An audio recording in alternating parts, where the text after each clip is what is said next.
A gente viu aí mercados tensos, dólar subindo, tudo um pouco por causa também dessa guerra comercial. E tem também o anúncio do Donald Trump de impor tarifas no nosso aço e no nosso alumínio. Como que você vê as negociações, o papel do governo nesse cenário? O que mais me interessa nessa briga toda é o papel do Brasil e a posição do Brasil, né, nessa relação diplomática e nessa relação comercial. Nesse sentido, acho interessante reforçar o que foi colocado ali pelo especialista, da situação política do Trump e do fato dele estar muito próximo de uma eleição e precisar jogar para o público interno, né, que eu acho que é muito semelhante também a posição do Macron, quando ele teve aquele atrito com o Bolsonaro. Ele também, na questão ambiental, estava jogando muito para dentro. Até porque ele estava precisando melhorar a avaliação dele, estava melhorar a avaliação dele, e que o seu, digamos, o Sérgio Moro francês, né, que era o ministro com melhor avaliação, que era o ministro do meio ambiente, pediu demissão ao vivo no rádio, sem antes falar com o primeiro-ministro, sem antes falar com o seu chefe. Então, a imagem, principalmente no meio ambiente, nessa ascensão de todos os parlamentos europeus, você teve em média um aumento de 33% nas bancadas dos partidos verdes, né? E a França não foi diferente. Aliás, na França teve até um aumento um pouco maior. E jogando um pouco, você teve essa questão do Macron. Mas por que eu estou fazendo esse paralelo? Porque o Trump, ele se elegeu principalmente, e a vitória dele nos estados que tradicionalmente eram os estados democratas, ele venceu ali no chamado Blue Belt, que basicamente são aqueles estados com muita indústria, e que ele jogou para os trabalhadores daquela indústria. Em relação à imigração, né, bom, o discurso é os imigrantes estão tomando os nossos empregos, e o outro discurso é a China está ultrapassando aqui a indústria americana e nós temos que proteger a indústria americana. Nesse sentido, não há razão para o governo brasileiro ser tão subserviente ao governo americano, na medida em que as medidas protecionistas do governo Trump são prejudiciais para o Brasil.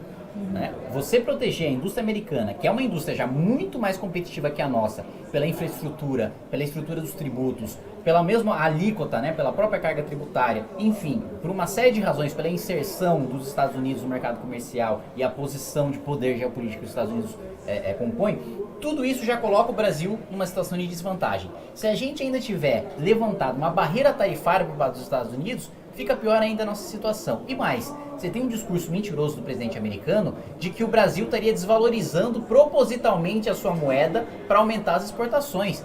É justamente o contrário o esforço do Banco Central. O Banco Central nunca trabalhou tanto para a gente ter pouca inflação. Aliás, foi ativo, né, na hipervalorização do dólar, foi ativo para valorizar mais a nossa moeda, né? Abriu mão de parte das suas reservas justamente para valorizar o real. E o presidente americano sabe disso, não é bobo nem nada, sabe que o Brasil não tem nenhuma política contra os Estados Unidos ou contra qualquer outro país de desvalorização da moeda. Pelo contrário, a inflação é um fantasma que assola o brasileiro desde os anos 90 e nenhum presidente brasileiro é maluco de brincar com isso. Bolsonaro não é também. E com esse discurso, ele impõe essa sanção e o governo brasileiro não faz nada. Né? O Bolsonaro, a desculpa que ele dá não, o Trump só anunciou isso no Twitter, mas efetivamente ainda a gente não teve nenhuma medida. O presidente mas o adotou Twitter uma linha... é o diário oficial do Trump.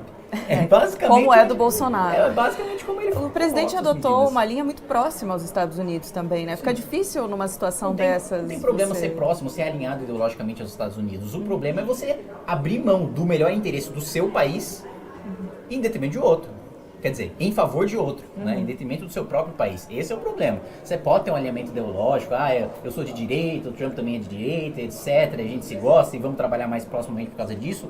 Tudo bem. Agora, a gente não pode esquecer que o Brasil é um país agroexportador e que depende diretamente... Aliás, o crescimento brasileiro durante os governos petistas, em maior medida, foi por causa do boom das commodities da China crescendo 10-12% ao ano. Né? Amigos, negócios à parte. Exatamente. Né? Tá, bom, quem fala sobre a repercussão desse acordo para o Brasil é o procurador do Estado e professor de Direito Internacional da Unip, José Luiz Souza de Moraes.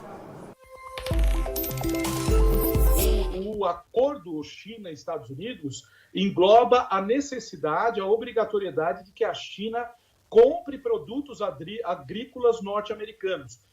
160 bilhões por ano, no mínimo, de produtos norte-americanos. Nós temos que lembrar que nós fomos o maior exportador de commodities agrícolas para a China. Quer dizer que a China vai deixar de comprar produtos agrícolas brasileiros e vai passar a comprar esses produtos dos Estados Unidos. Então, para nós, é muito complicado. Eu acredito que haverá um impacto negativo. E outra coisa também é de nós percebermos que o Brasil está sendo muito amador nas suas negociações, principalmente com os Estados Unidos, principalmente tomando partido dos Estados Unidos, principalmente pelo alinhamento do presidente Bolsonaro com o presidente Trump. Então, nós percebemos nessa negociação que trata-se de cachorro grande brincando com cachorro grande e que nós temos que ser mais profissionais nas nossas negociações.